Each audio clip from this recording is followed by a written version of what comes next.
And we we're are live. It had to think about it for a second. I know. There. I It was like, rotating. Are you through. coming? Are you coming? What's happening here? Hey didn't guys, it is Charlotte and Jessica, and we are coming to you live from beautiful Pensacola, The Florida. upside of Florida, that's right. That's right. Pensacola. That's what we call it these days. That's I right. think one of our mayors coined that term. And we are also coming to you live from the beautiful store of Aragon Wine Market. Our So favorite. it's starting to feel a lot like spring. Isn't it? Yeah. So absolutely. I don't know if you guys noticed, but I got some buds on my tree back there, and it feels like, spring is in the air. I know it's end of February. I'm so excited because Spring Awakening, Daylight Savings Time, March 14th. Yes, thank you. You may not have a countdown. I have a countdown to those me too. longer days. I mean, that's like 2 weeks. Yeah. Is it 2 weeks? Oh my 2 gosh. weeks. Everybody's happy about that. So it's beautiful in our courtyard. Things are starting to bloom. We did have a private event this last weekend, and Jessica was in charge of that. Yeah, so, it was wonderful. I think everybody had fun. Mm-hmm. It was a birthday party. Beautiful birthday party. She invited her immediate friends. A couple of couples and some singles came, and a little group of 10 and sat out back. We did a custom wine tasting for them. They had some food catered in. Did a little birthday cake and some song. And, it was awesome. It was a really great experience. It's such a beautiful space to do that. Mm-hmm. Anytime you have an intimate event, consider us, because Definitely. like I said, Jessica is an event planner, so you've got that going for you to start with. And then the courtyard is a beautiful little area. And right now, if you want to keep your group small, and if you want to be outside, we're a good little spot for that. Definitely. It's a perfect spot, and I'm all about the human experience. So whatever the event is, intimate date night, just the two of you, I think that's like ultimate date night out to me. Yeah. Corporate retreat, maybe get away, some team building incentive for we've done bridal showers. Definitely. Bridal showers. Engagement parties. Any group of 10 people you can think of, it's a perfect experience. It's slightly different. We've done a lot of events. So so think about that. Also, spring brings new wines. We're bringing some new wines into the store. We're bringing some canned wines. Canned wine season is upon us. Those have been trendy for the last few years, and honestly, there are some good canned wines out there. They're great for the boat. They're great for the beach. That's what I was going to say. Canned wines are coming back because it's boating season. Yeah, and the beach. You can. Absolutely. You get fined if you can take your bottle on the boat, your own boat, but you can't take any bottles on the beach. So, so the canned wines will be back in stock in big force. But be careful, because they're still as high in alcohol volume. That's right. As a glass of wine. So that little can is a packful punch. Yeah. Just depending on the size. I like the smaller ones because they're, maybe a glass or something. But the ones that are the larger sizes, a half a bottle of wine in one can. So that's, it's not that's a lot. a Michelob. So it's not a beer. But I do have some big news that I want to announce tonight. Dun, dun, dun. So we are going to start in April our in-store wine tastings. And by in-store, I mean in the courtyard. We're going to have the courtyard, which are our lovely courtyard. We're going to have our wine tastings every Thursday from 5 to 7. Same as always. Every Thursday, 5 to 7. We'll have different distributors come. We'll have about 5 or 6 different wines. I usually try and find some interesting different things. I pick the wines usually. We may do a dealer's choice for with Jessica if she wants to pick some wines, or maybe staff pick.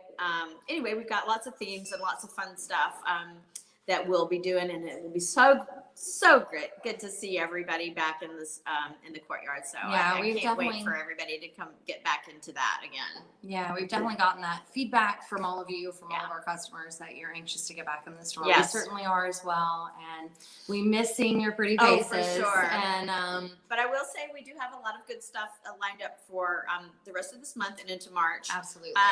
We've got some really good things, and we'll talk about that at the end. So how this works, let's go ahead and start. How this works is that hopefully you've gotten the wines and for this week, and you can open them and join them, and we'll talk about them and discuss them.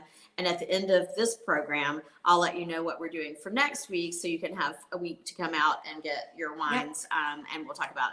And we still get that question. How does Yeah. that work? You taste wine virtually? And it's like, no, we announce the wines each week for you. Yeah. So you have an opportunity And you to have come plenty into of the time. store and pick it up. And the beautiful thing about this format is maybe you can't do it this week, but in a couple of weeks, if it's something that interests you, it's an evergreen format. So once it's recorded, it's there for you for the education component. You can come in and get these beautiful wines in the shop and let us know maybe if you need a couple of them. Yeah. And we can certainly put that together for you. But it's a great opportunity. I know. Yeah. So they stay on our Facebook page and our YouTube page. So you can always go back and look at them. One thing that I would say is this format is such that you should ask questions, because we have the experts here. Sometimes it's winemakers, sometimes it's people in the industry. Mm-hmm. So if you want any of your questions answered, now's the time to just tune in. All you have to do is just, Kathleen is saying cheers. All she had to do was type right in there, and she gets her question answered, or a hello from us.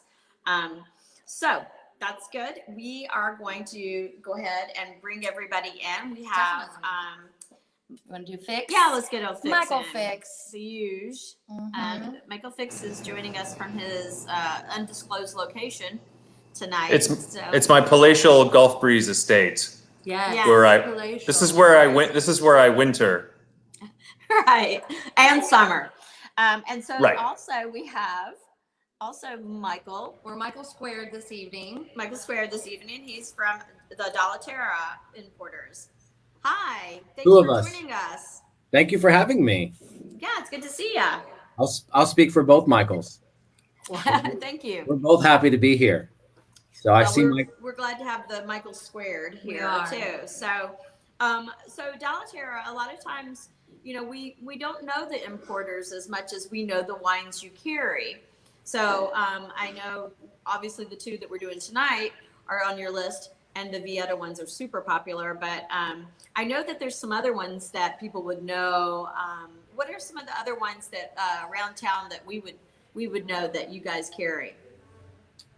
Michael, do you want to, since it's your town, do you want to give a better? You might have a better idea of what is available locally. Yeah. This is my town. Never forget it, Michael. Yeah, Never forget it. I'm giving you the prop. Okay. It's my town. No, I mean, there's obviously Vietti. We've talked about. It's in a few restaurants. It's a retailers. Alois Legator, a wonderful producer from Alto Adige, which we have different Pinot Biancos and Pinot Grigios. Adami, wonderful Proseccos that we have not only here at the shop for years and years, but also at a couple different restaurants in town that have always been supporters of them. Casanova de Neri Brunello. There's a large range of different places, and you're starting to see more of them pop up here a little bit too, because we have a lot of restaurants and a lot of retailers, but mostly restaurants that are getting back into the swing of things a little bit. So they're starting to kind of branch out a little bit. And, not trying to denigrate anything, but they're a little tired of kind of the things that they can find in supermarkets and things like that. And the great thing about Winebow, of course, over the history of our existence, and then Dalla Terra as well, is that, these are places where we go into wine shops such as Aragon and fine dining or casual restaurants as well. So you're going to see more of them popping up in the next few weeks to months as well. So, and so Michael, do you guys, Michael Whitehead, do you guys, you could just say Whitehead. That's I'm used to that. MW? Yeah, exactly. MW. You go by Whitehead? I mean, as we were discussing, there's so many Michaels. There's so many Michaels that I'm used to be calling Whitehead. So that's hilarious. Well, yeah. I mean, I get it, but definitely. And I used to have a Whitehead. I don't know what happened, but but I swear I can show you in my child heritage. The baby, there is blonde hair. That's hilarious. It's there's still Whitehead. It's just it's aging, so it's mature. Right. So do you guys? It sounds like you guys focus mostly on Italian wines. We do all Italian. Our founder Brian Larkey is obviously the name you probably assume is not Italian. Brian is a native of California, studied winemaking at UC Davis, and had worked for a handful of wineries in California. In the heyday of the 1970s in California, Oh wow, yeah. Napa Valley, and as it turned out, when Brian was at UC Davis, one of his roommates was Luca Corrado from Vietti, who happened to have that's winery in his family as he was studying. And another one of his classmates was Roberto Stucchi from Badia Coltibono, which is another winery, a pretty iconic winery from Tuscany, which we represent. And It just felt like an appropriate time to throw out a no big deal. yeah. Well, I was going to say, and to continue the name dropping, one of the other folks in their class who they're still very good friends with was a guy named Jean-Louis Chave, who of course makes the famous Hermitage wines from the Rhone Valley, which they're very happy to have him amongst the crew. To wine. So probably brings some good stuff to the table. Yeah, absolutely. So Brian was working in Napa Valley for some time, and then had actually gotten a job working in Franciacorta for a famous winery now, not so famous back then, called Bosco, and which is pretty much one of the most famous Franciacorta properties, and has since been purchased by Santa Margherita. But at that time was family owned. And so Brian had spent about 5 years over there working as a winemaker for Bosco, and got the kind of got the Italian bug, but wanted to return to the U.S. And one of his first, business focuses was a relationship that he had with Alois Legator.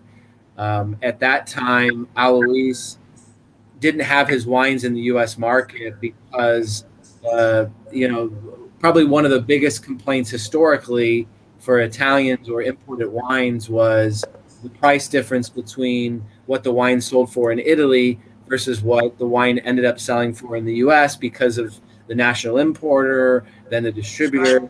So Alois at that time didn't want his wines in the U.S. market unless somehow they could get closer to the price points that they were in Italy. And so our model, the Winery Direct model, was really based off of that original relationship. And that was started in the late 70s. So we've been doing, I shouldn't say I haven't, barely been around since the late 70s, but Brian has been doing a similar model with wineries, and for the most part of the same background. Alois Legator is a very important winery in Alto Adige, not because they're the best, not because they're the biggest, just because of their tradition there, and size. They are sizably medium to larger for that region. But in the case of Vietti is relatively small. Badia Coltibono, again, these are some of the more famous local wineries within the region. Adami, Franco Adami, which was a winery that we've worked with for a long time. He was the head of the consortium in Prosecco when they became a DOC. So and again, which wasn't until 2006 or something. Isn't that what we learned not too long ago? When was that? Yeah, 2006. So, and then the DOCG. I absorbed that. Yeah, and then the DOCG came after. So it's So there's definitely other wineries from Italy that we love and that we cherish and that we would love to carry as well. But we for the most part try to focus on one winery per region, and the two wineries that we'll talk about tonight, Vietti and Enrico Serafino, they do have a little bit of overlap, and we'll talk a little bit about that when we talk about in general. Well, you did mention DOC and DOCG, and since you touched on it now, why don't you just give it a little brief explanation? A lot of people know what it means, but a lot of people, maybe wonder when they see the little band around the top of the bottle and it says DOC or DOCG. give us a little short explanation on that. Yeah, the easiest way to explain this, especially for people that are much more accustomed to New World wine, which I certainly was before going down the Italian rabbit hole, and the you have Napa Cabernet, you have Sonoma Cabernet. What a lot of people don't realize is that there's a lot of legalities that go into that. If you have Napa Valley winery and fruit, 85% of it has to be from that appellation. So with Italians, the DOC and the DOCG very much goes back to the appellation itself as well. And in this case, they're much more concerned and instrumental in being part of how those wines are, how the grapes are grown, all the way from how the wine is marketed.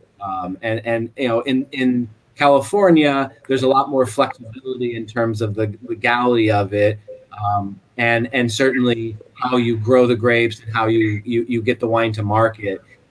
In Italy, the DOC and the DOCG component is really this overall spectrum of the wine industry. So it includes everything from how the finished wine tastes, and is that wine significant enough, and is it appropriate to put it within the classifications of the DOC, and a lot of that goes back to how the wine tastes. If they feel that the wine is outside of the parameters of taste, even if the grapes were grown in the same region, even if they are head of the consortium, they still have to. Well, I have a question about that, because I understand how it works a little, but I didn't realize it was something also based on taste.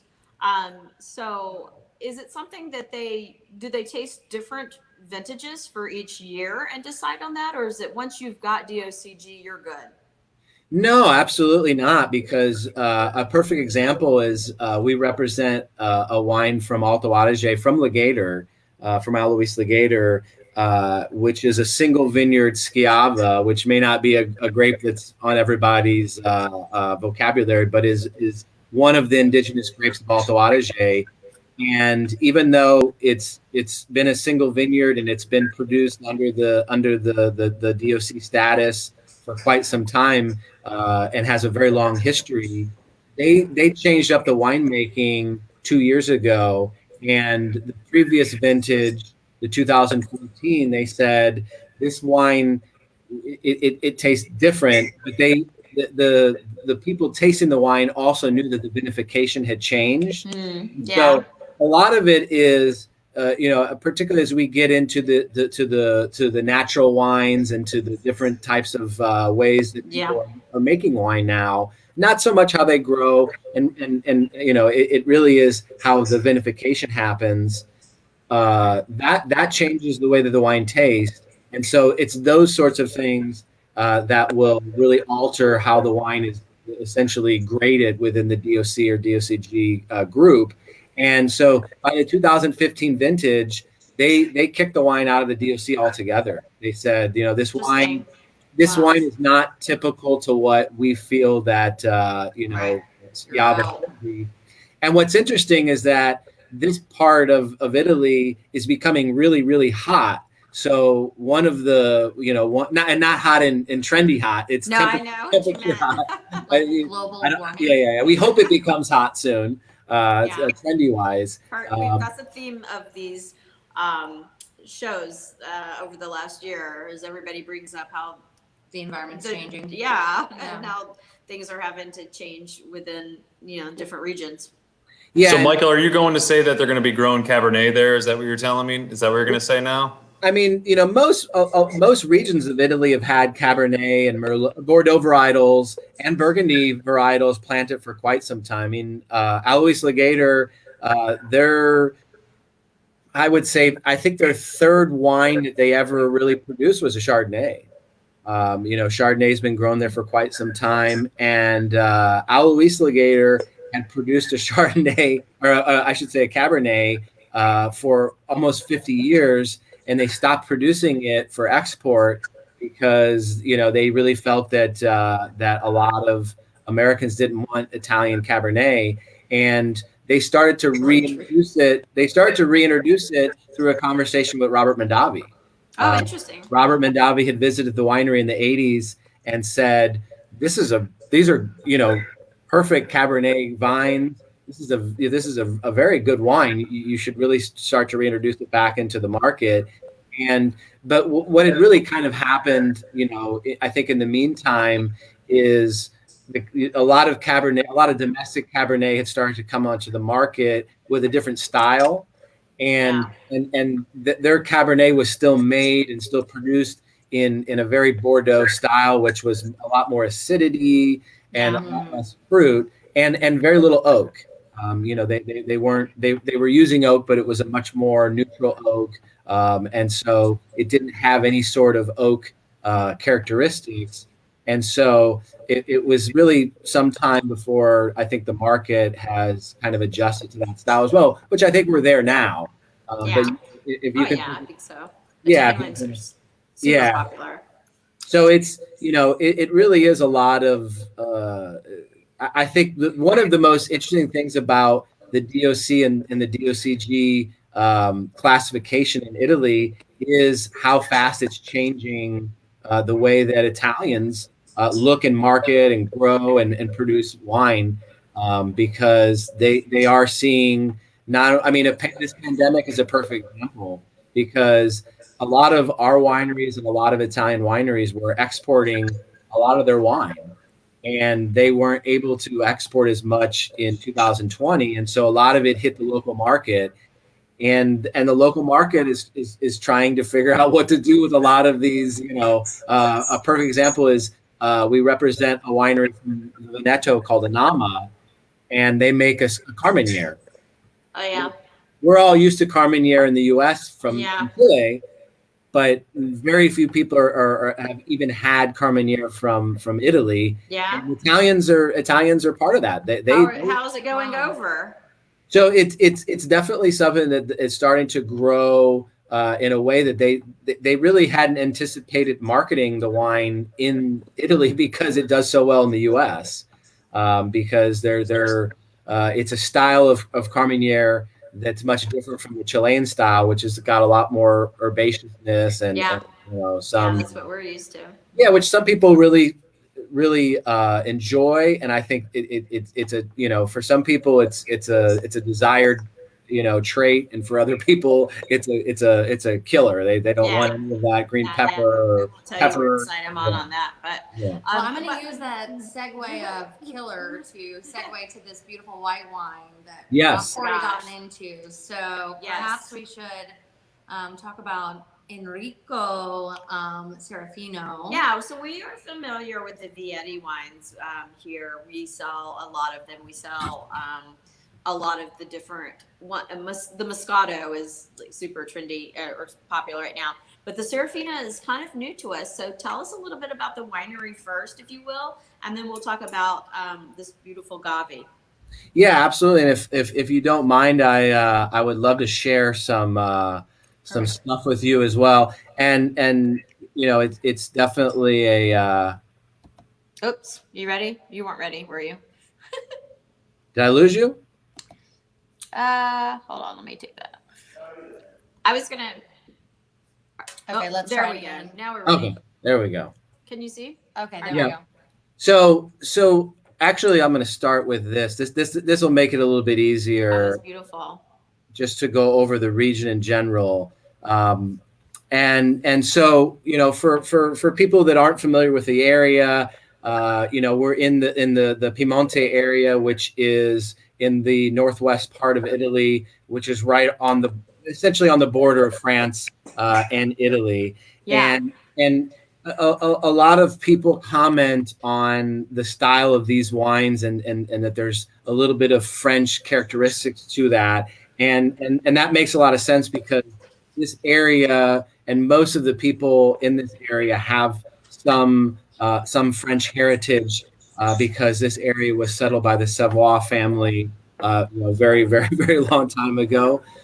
So you have a lot of the grapes, Nebbiolo, even Cortese, which is in the Gavi. You Right. have a lot of these styles which have kind of a French style to them. And another really important thing to point out about Italy in general, but also the Piemonte region, is you look at the proximity to the mountains, the Alps, but you also look at the proximity to the Mediterranean, which is really important because you have both that alpine influence, but you also have an influence of the maritime, which in this case is the Mediterranean, which is got some it has winds, it has weather. There's a lot going on in the Mediterranean versus the other side of Italy where you have the Adriatic, which is a much more kind of neutral body of water. So the Mediterranean has a pretty big influence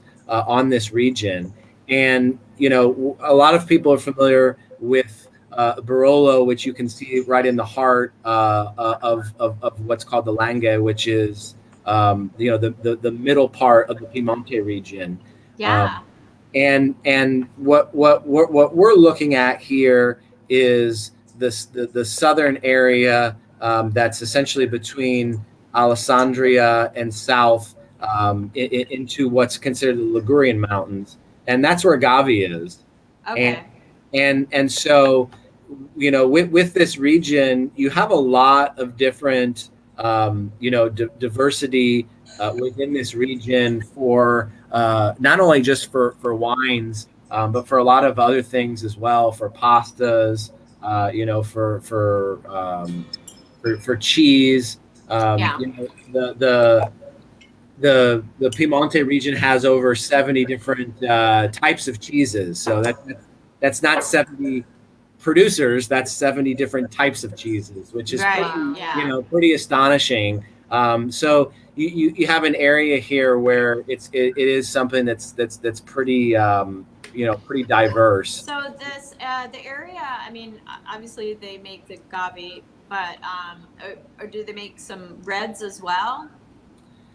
In this area, you have very little amount of Barbera and very little amount of Dolcetto.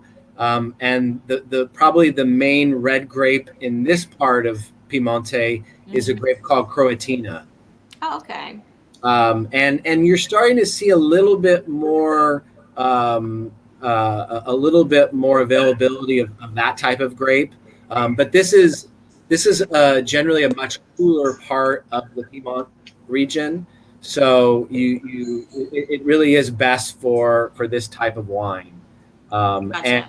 And just to just to give you kind of an idea, if you look at, let me see if I can make this a little bit bigger too. Yeah, it's beautiful. Yeah, and so if you look at, you see, you've got Alta Langhe, you've got Barbera d'Asti on the sign here, you've got Barolo. This winery is, has kind of their foot in a lot of different areas of the Piedmont region, and so I don't think it's very common for a winery to make so many different types of wines. But what's interesting about the two wineries that we're talking about tonight, Riga Serafino, prior to being sold in the 80s, was the oldest family-owned winery in this region, dating back to 1878, and they have, and I'll kind of fast forward here just so you can see the cellar. But you can see they have these gorgeous underground caves where, before they made Barolo and really before they made any other white wines, they were producing sparkling wine. Yeah. And if you think about how to make, if you think about how to make wine in the 1800s, it was pretty hard to make a red wine. It was pretty hard to make a white wine that wasn't golden. And so the you know, one of the main reasons why they were one of the pioneers of making sparkling wine was because of these caves that they had. Yeah, it's beautiful. Do they still make sparkling wines? Yeah. I was gonna say, you know, one of the And Yeah, are they everybody's distributed like- in the state of Florida? yeah, and they're available. Actually, you know, so this is obviously the wine that we're tasting tonight. Yeah. But also available from them is their Barolo wine, which is which I'll show you as well. But this wine is also available, and this is method Champenois. So Okay. in the same, you know, champagne method Sure. as champagne, sorry, and predominantly Pinot Noir. And the DOCG, the minimum requirement is 40 months on the lees. So that's longer than most tête de cuvée from Champagne. Yeah, that's amazing. And Can you give us a little tasting notes on this? I know we're not drinking it tonight, but I'm just curious. yeah, I mean, for anyone that really loves, particularly Pinot Noir based Champagne, you know, these wines are an absolute steal. These are, you know, these are wines that retail, you know, predominantly under $30, Wow. or around that price point. They are vintage, as you can see. The current vintage That's is amazing. 2015. So, Yeah, so vintage for under 30 that's, you know, made the same way as champagne is pretty. Yeah, and they're generally less expensive than Franciacorta. At least this bottle is less expensive than most entry-level Franciacorta, which is people associate as the Champenois method wine of Italy. Although Alta Longa predates Franciacorta as far as, well, Italians will always argue, of course, about who did what first, but Alta Longa, as far as I know, is considered the first method Champenois or traditional method wine in Italy, predating Franciacorta. So you have history and economy on your side, which is nice. And just to give you an idea, so where the red line is here, you know, this is the Alta Longa area where the Pinot Noir and the Chardonnay is grown. Yeah. Okay. And there's not much down here. It's mostly mountains. And you know, it's kind of just the mountain gateways to Liguria. You know, the main difference between that and Franciacorta is in like the most beautiful lake part of Italy. It's very expensive to grow grapes there, and it's also not the most hospitable area. Yeah, and let's talk a little bit about the Gavi here on, you know, like what we're tasting and what the production method is here. But also I'll throw a little, I don't know if Michael, did you, a little bit about Gavi, which is pretty cool. If you have any romantic people, is that some of the name from Gavi, which is pretty fun, although who knows if it's true, is that, you know, this comes from a fifth century name of a princess who fell in love with a. Yeah. You read that? Okay, so she fell in love with a soldier, and it was. I don't know anything about this, so please. Fell in love with a soldier. She was a princess, fell in love with a soldier, and ran away to, you know, outside the city walls and to a small town. And her name was Gavia. And so this, where they settled, is now called, or became called, Gavi. So a great romantic story about, you know, lovers, you know, sort of like running away and finding their romance, which is such a great theme in Italian wine, you know, all across Italy, but certainly when we think about things outside of Verona and Romeo and Juliet and stuff like that too. So that's a cool history of it. But let's talk about what's in the bottle too, of course. Michael will let us know about that. Yeah, and I love maps, and hopefully you do too. And one of the, you know, if you look at where the Gavi is here, it's pretty unique for this region because you've got, you know, really much more in common with Liguria than what's considered like the traditional heart of the Piemonte region, and certainly a lot different from the Rorera region where Enrico Serafino, the winery, is actually located.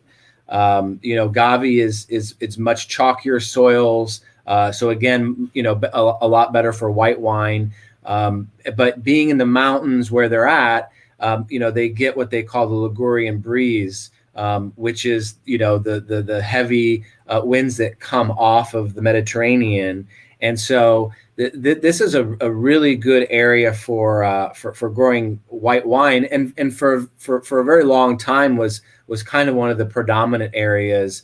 Hence why this is really the only white DOCG that you find in the Piemonte region. And the other thing that you can kind of see from this map is you can see a little green area that's just south of Gavi. That's actually the tail end of the Apennine Mountains, which kind of go right up the middle of Italy, and then kind of veer off a little bit west as you get into the heart of Emilia-Romagna, or really the heart of Italy.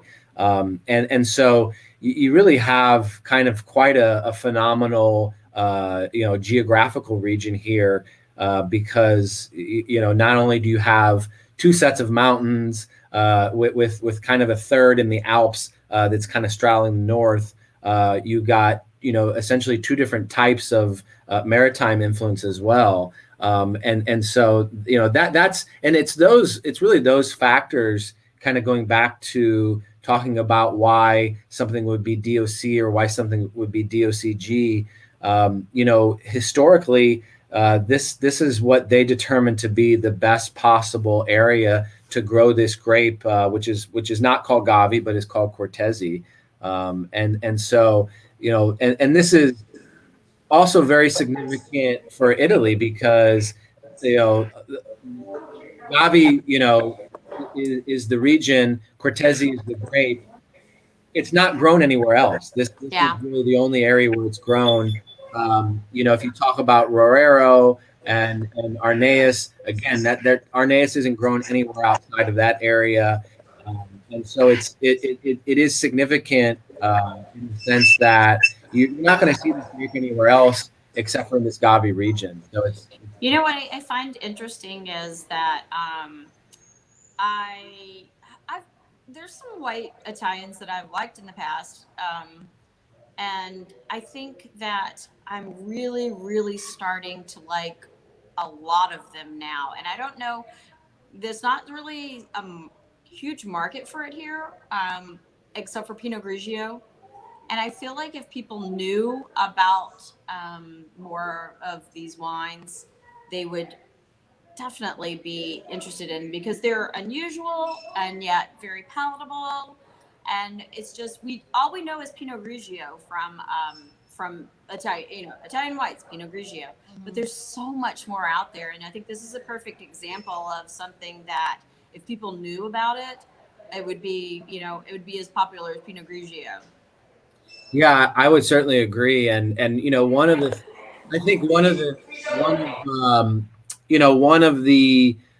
probably one of the biggest pros coming out of a time where everybody's life has slowed down a little bit, and they're able to maybe read a little bit more about something than they had before. I think this is really a time that's benefiting these types of wines, because they are, as you said, there's really nothing unusual about the palate of this wine. It's got a similar tropical fruit that you get in a lot of other white wines across the world. The body is similar to a lot of the Chardonnay and even some of the Sauvignon that are very popular. I would say one of the most distinguishing things for me is how opposite this wine is than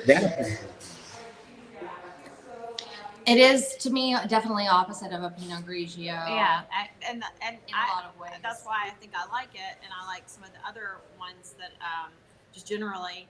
I never thought I was a Pinot Grigio fan. I've found some from the region that I like better, but I like a lot of flavor and a little character, and sometimes Pinot Grigio can be one noted. We do have a question here.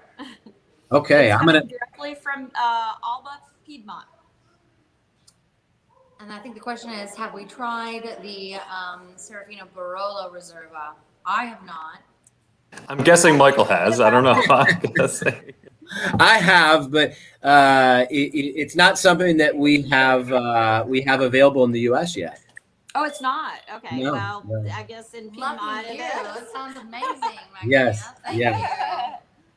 Yes. Wow, well, so when that's available, we'll have to give that a try. Yeah, and obviously, you and the customers can probably start with the regular Barolo, which is available. Okay. And Yeah. one of the things that's really interesting about Enrico Serafino, before we get into Vietti, is this is a winery that kind of lay dormant even in Italy for some time. These wines hadn't been exported, haven't been in the U.S. In a very long time. We're talking probably over 20 years that these wines weren't seen. So most people, they've never seen the Enrico Serafino label. Yeah. But in Italy, it's a pretty prominent thing. And then also very much so now as we get into I think we're in our 5th year of importing now. We're starting to see a lot more, well, for one, a lot more popularity with Italian wines. But the Gavi particularly, we're starting to see a lot. Barolo is Barolo. Sure. It was Everybody loves popular. it. Yeah, it was popular to a certain clientele, 10 years ago. And now it's popular, to probably a lot more people, in 2021 versus where it was 10 years ago. But definitely, Gavi is starting to, we're starting to see people really get a lot more familiarity with it, which is great. Vietti. Oh, Okay, Vietti. so I Yeah. was sorry, I was distracted because I was I grabbing apologize. some of the Vietti to pour in my glass. And as we move on, I like to hone in on statements that are like, and before we move on, not sold in the U.S. in 20 years. So I always find leading statements that I remember when that's how I remember key points of wines. And I think that's a beautiful kind of thing to have it not be available for us as consumers to have in the U.S. And it has a beautiful body, but dry and delicious and still light. And young in a lot of ways, depth. So it's really cool. Not that we don't like the words, but it is an interesting light. So Yeah, and it's pretty I'll throw a couple things in there. I like this wine when it's not super super cold, especially because it has some lees contact to it, which is another thing that has been a theme through a lot of our white wines we've talked about, whether they be Muscadet, some Chardonnays, different. Well, maybe not Chardonnays, but some things that we've done. This wine sees some lees contact to add that little bit of creaminess to it, because I think some of the I don't want to say complaints about Gavi over the years is that they've lacked a little interest to some Americans, and they said, well, why would I drink this over Pinot Grigio when essentially it kind of tastes the same? This is a much more complex style of Gavi than I have had. And one of the things that I said about that is, yes, don't drink it too cold. Follow your 20-20 rule. Yeah. White wine, 20 minutes out of the fridge. Red wine, maybe 20 minutes in the fridge or thereabouts. And also with this wine, as we talked about when we had our class about Chardonnay recently and some other things, you could take this wine out and actually give it a little air before you serve it. Maybe put it in a decanter and then put it back in the bottle with a funnel. Do a double decant, as we sound super fancy in the industry of saying, but it really unlocks this wine a lot. I found when I first opened it up, and then after about 15 minutes, this wine just exploded and we're going to find, and that's a good segue too, because we're going to find that same thing with the Perbacco as well as we go into that. Yeah, and I just want to add, thank you, Michael, and I totally agree. And I want to add too, for this particular wine in the Gavi, and not just in the Serafino one, but in the category, in a lot of other white wines as well, is if you serve them too cold, you don't really get the bouquet of the wine. Yeah. And these are wines that have a typical white flower or some sort of like acacia flower, and particularly for Floridians, we're I think I heard Michael saying about his allergies. We're used to smelling a lot of things. It's hot here. It's hot. I mean, it's hotter where I'm at, but all parts of Florida, we're used to using our senses a lot. Yeah, for sure. And so we're used to smelling flowers and all sorts of things more, all year round, versus the people that see, the cover of snow or ice or whatever. So I think temperature, for sure, particularly for white wines, is very important. And I think that's good. That's good advice for a lot of white wines. And I just want to say one thing is that I can't read her name. Magdalena Magdalena Was enjoying. was tasting one of the Barolo Reserves DOC 1952.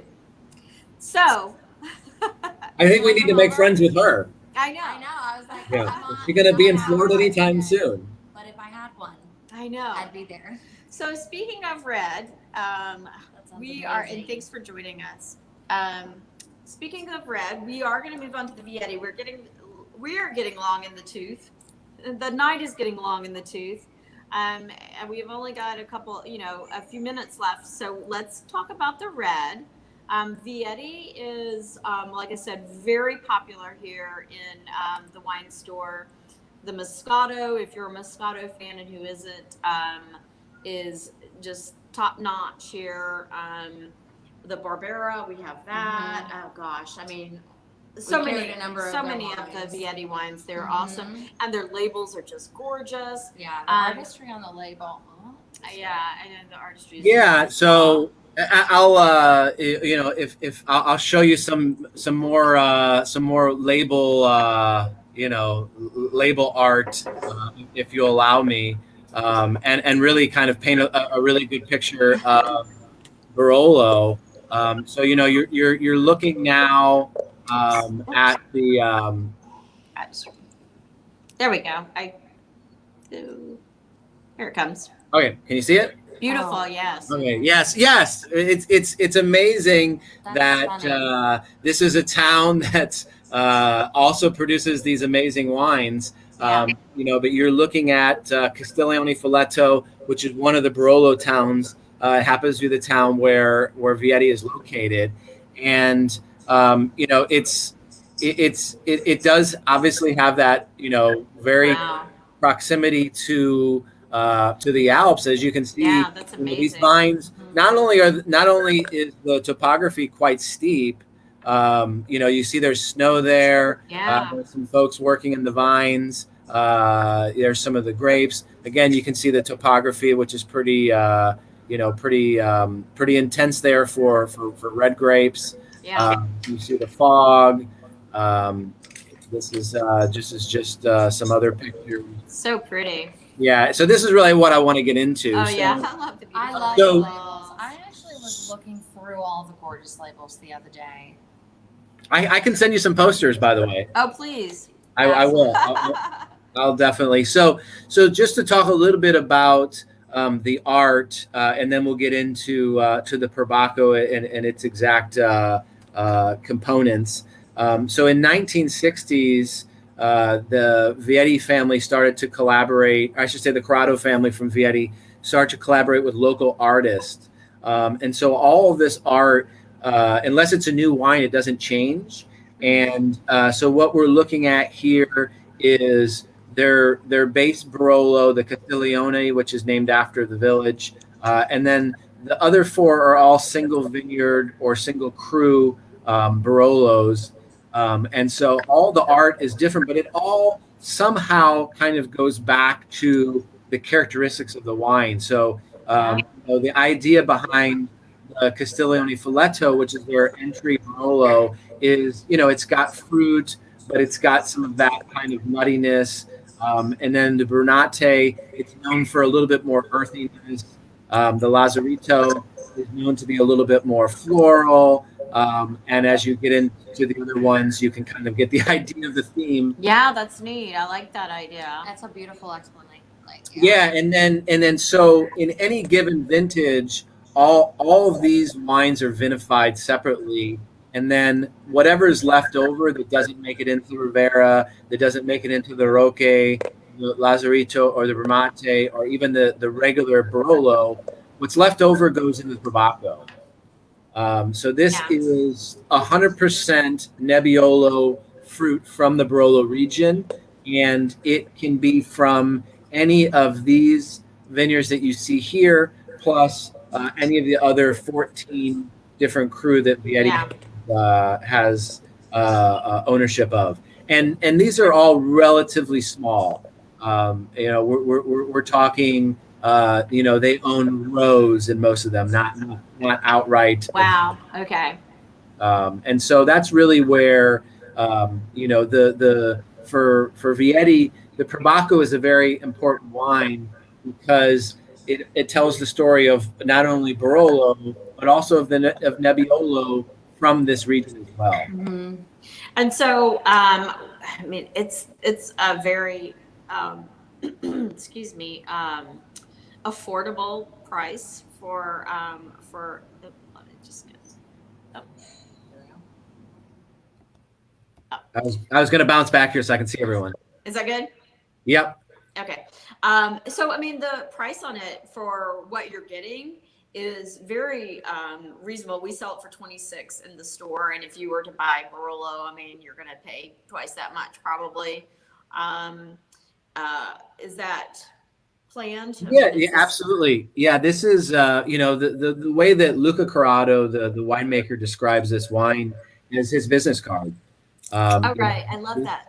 This I is just learned that term. I love that. Wait, and I started using that analogy because I think it's so appropriate, Yeah. especially when comparing upper level and lower level wine, or not lower level, but Entry introductory level. tier wine. yeah, The and business you card know, wines. Absolutely. and this wine, not to get into too much more of the DOC and DOCG and the classification, but prior to this wine being made, it wasn't really, or I should say, prior to the Langhe DOC, it wasn't really appropriate for them to make this wine, and it wasn't until winemakers like Luca Corrado from Vietti and a lot of other Giorgio Rivetti, who Michael also represents from La Spinetta, they really petitioned Yeah. the local government to allow them to be able to make a wine like this, because if historically, if they were to make this wine Perbacco, they would have either had to make what they call an IGT, which in Italy is a guarantee it's not going to sell. Right. Very, very few people in Italy buy IGT wines because they can the DOC and the DOCG wines are pretty affordable over there. And then in the US, it was kind of a similar thing. So they really petitioned for this appellation so that they could get a better notoriety for entry level wines, and really for wines that they can produce that are more approachable. A lot of the Barolo wines are very they're very tight. They need they need time in the And I was cellar. going to say this wine is approachable, but yet I feel like it still could has age-worthy characteristics, and it could benefit from decanting. What are your thoughts on both of those subjects? Yeah, I mean, especially given a certain vintage. I remember doing a tasting when the 2010 with Luca Corrado actually, and when the 2010 vintage came out, his Rivera Barolo got 100 points, and it was his first ever 100. It was his first ever 100-point score by Antonio Galloni from who was then with the Wine Advocate and is now obviously has his own operation. And so when Galloni called Luca to tell him that he got 100 points, he said, "Mincha, like shit, I wish you would have told me, because I put like 20% of that wine into the Perbacco the previous year." Oh no. So the 2011 Perbacco, and the 2010 Perbacco were these blockbuster wines, because back then Luca was still putting a decent amount of the Rivera in there, and so you've got a wine that is in that particular vintage absolutely needs to be cellared and need to be decanted. One more time, what was the Italian word? Like What was it? Minchia? Mincha. Okay. Minchia. I grew up in ballet class, so we said merde all the time. That's what you said. You said merde. I never Yeah, know. all the it's French a, Oh, when terms I'm are walking the French. dog. Merde. Don't step on it. you definitely learn from working with Italians from different areas that they all have different curse words. Oh yeah. That's And you can watch Donnie Brasco. You'll learn a little bit about what that word means to Italian Americans too. There's a great little scene in that movie about how different it can be. It can be a good thing. It can be a bad thing. But this wine reminds me too a little bit about how, and Michael might, I mean, it's not the same thing, but like, let's say somebody makes a great Volnay or somebody makes a wonderful Gevrey Chambertin. This doesn't always happen very often, but they might also make a Bourgogne Rouge, where they're not the same thing, of course, different grapes, different area, but it's a good way of thinking about that. This could be from a producer that makes a Gevrey Chambertin that sells for $300 a bottle, and the Bourgogne Rouge might sell for 50, and you go, wow, that's a lot for Bourgogne Rouge. But then you go, these guys make this, and these are some of these grapes are going in there, and it's similar, and that's why I like these wines out of Pinot Noir glasses, because of the floral component to Nebbiolo and some of the evocative like fruitiness that's there. So I always say to people, try to get a little bit of a glass with a globe so you can really get some of the aromas, because Nebbiolo, even though it has this tannin and this high acid, it also is ethereal with its floral components and its earthiness. All of the various components of it make it a really magical wine that needs to be in a glass that has a way to capture that. And then you almost see the value even more so. It like becomes 1,000-fold when you experience it that way.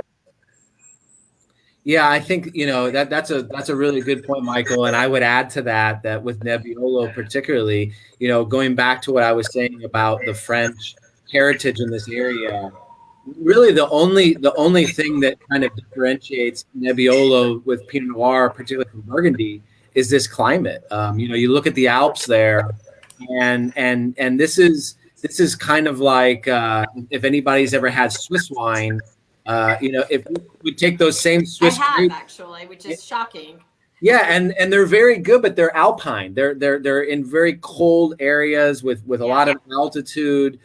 You see that similarity in Piemonte, where a lot of these, particularly a lot of the Barolo vineyards, are much higher than anything you would find in Burgundy. And then if you get to other areas like what they call the Alto Piemonte area of this region, it's absolutely alpine viticulture. You're way up in the mountains, and both the Corrado kids from Vietti are competitive skiers. The daughter is a very competitive skier, because from the winery, within 40 minutes, you can be at major ski resorts in the Alps. And so that French influence, I think, has a lot to do, particularly the Burgundian influence in this region. Yeah. And I mean, and you're right about the Burgundian influence, because I always feel like Nebbiolo it's surprisingly light and yet very flavorfully heavy at the same time.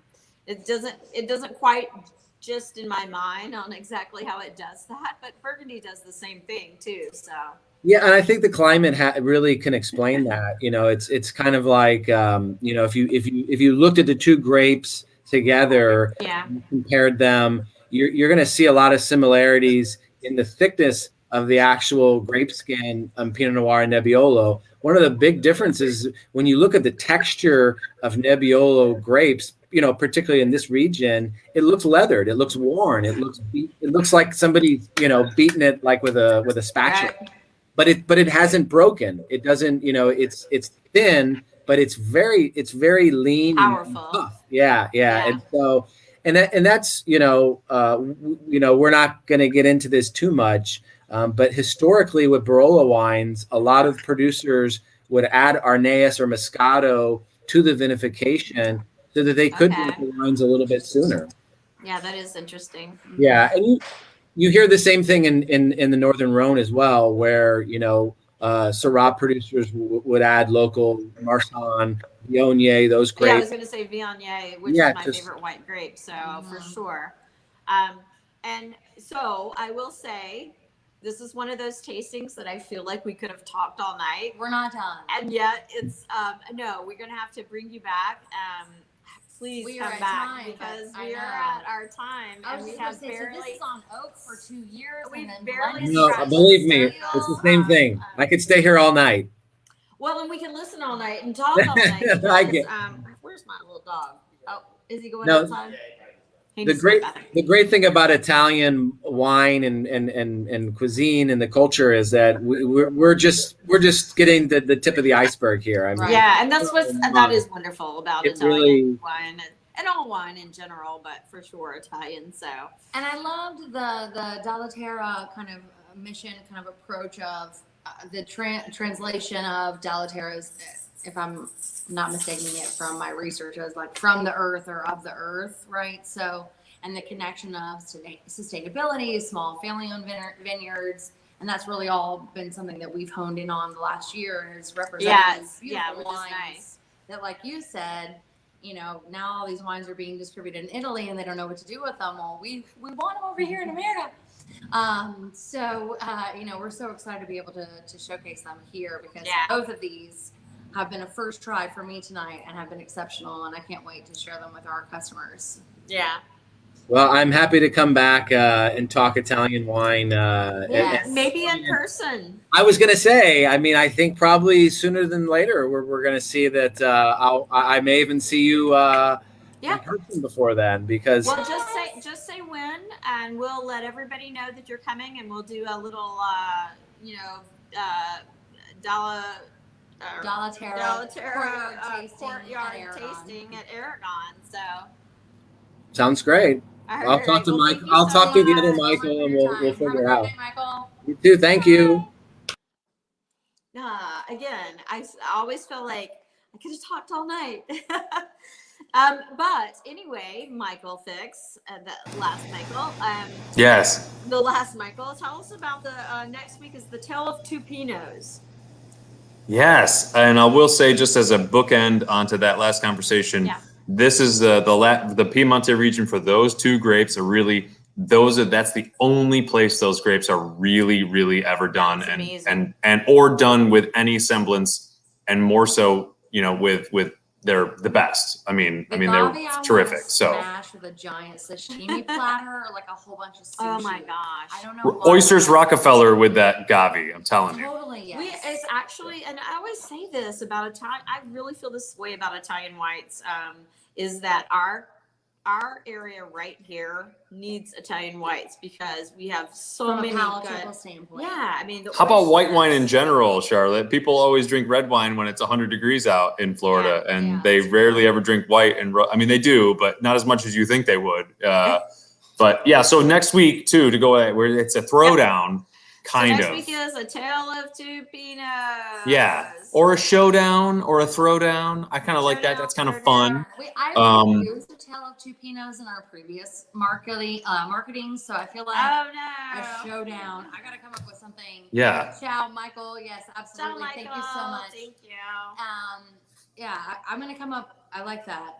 The battle. Punching Pinots. They're about punching. to release the new Mortal Kombat movies, so maybe something. Yeah. Maybe not. But no. Well, I say that to wine every day. I say, get over here. Like that's a Mortal Kombat thing. In case there's gonna be people who don't know what that means, but I'm gonna start handling my wines. it's a Mortal Kombat thing. But yeah, so it's actually really fun because it's gonna be the same producer, the same family, Joseph Drouin, which is we've always loved all of their wines from all over.